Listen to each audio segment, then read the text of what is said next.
If you look up the definition of hormones in the Greek, it means to excite.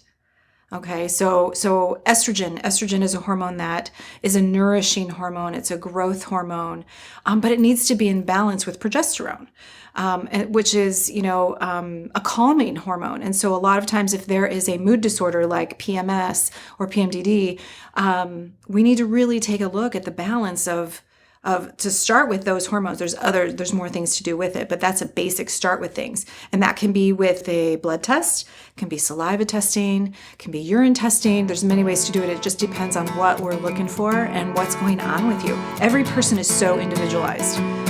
So there's no one size fits all for everybody.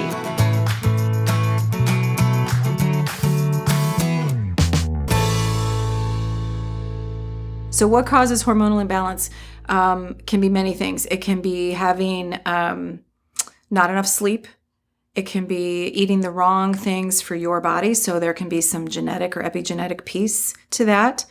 It can be environmental. It can be toxins in the environment that are causing an imbalance in your body. Mold. Extra plastics. So if you wear perfume, most women are putting on hundreds of different cosmetics and different sort of products on our skin that gets absorbed. And a lot of them are phytoestrogens, which are estrogen mimickers, which means that it blocks the receptor site. And so then our body is unable, there's an imbalance that's going on. And so these are all things that in the evaluation with us that we talk about and we go into and we say, okay, how do we clean this up? How do we get more in balance of things? And so because of that, it can also affect our mood. The gold standard for testing hormones is serum, is a blood check. But there can be many reasons that may not be the best way to do it. Or maybe we want some more information. So sometimes we start there, and then it's good to see a trend over time. So it's something we monitor over time. A next really great option is saliva testing. So a 4-point saliva test collected throughout the day. Super easy peasy. And then another check is a urine test, which is a 5-spot test over a 24-hour time frame. And that gives me tons of information. It tells me what kind of estrogen they're making. And so maybe you're making, there's 3 different kinds of estrogen. And so there's the good, the bad, the ugly.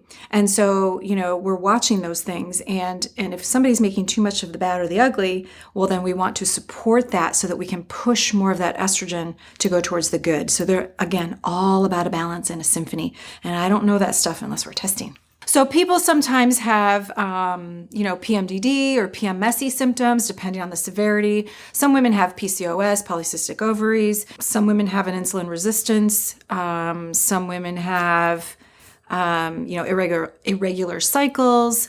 I often say that the mood follows blood sugars. And so depending on what those blood sugars are, that's just another avenue to go down and explore, where the problem can be.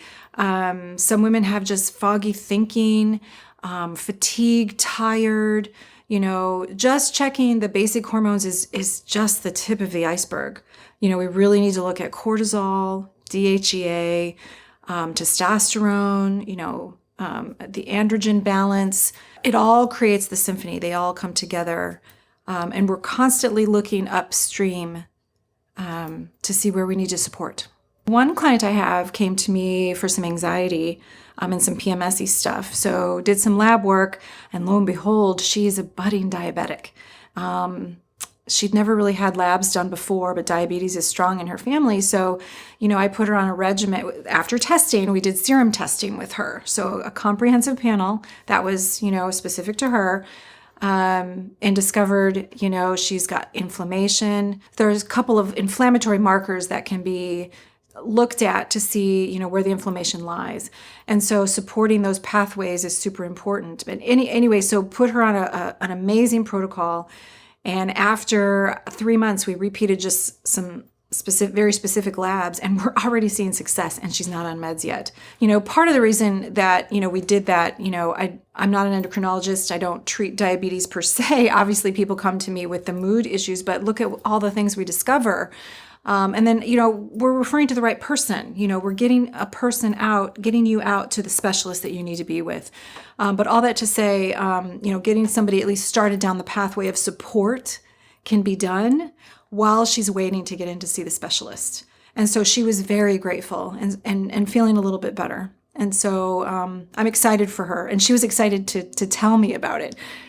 So I love that kind of stuff. So oftentimes we forget about other hormones that our body makes. So the opposite of estrogen is progesterone. So estrogen is exciting, it's nourishing, whereas progesterone is a little more calming, balancing. And unfortunately, sometimes a mood disorder can be look very similar to an imbalance of estrogen. Irritability, anger, anxious.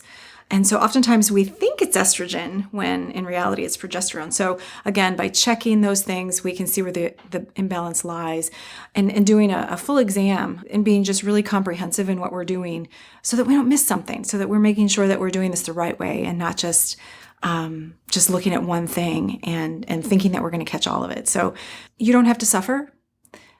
If you think that any of these things are happening to you, if you feel like your hormones are off, or if you feel like, foggy thinking, or you're a little anxious, or you're thinking something's just not right, give Rachel a call. She's my receptionist, and we will help you. We'll get you in as soon as we're able for a full evaluation and not leave any stone unturned.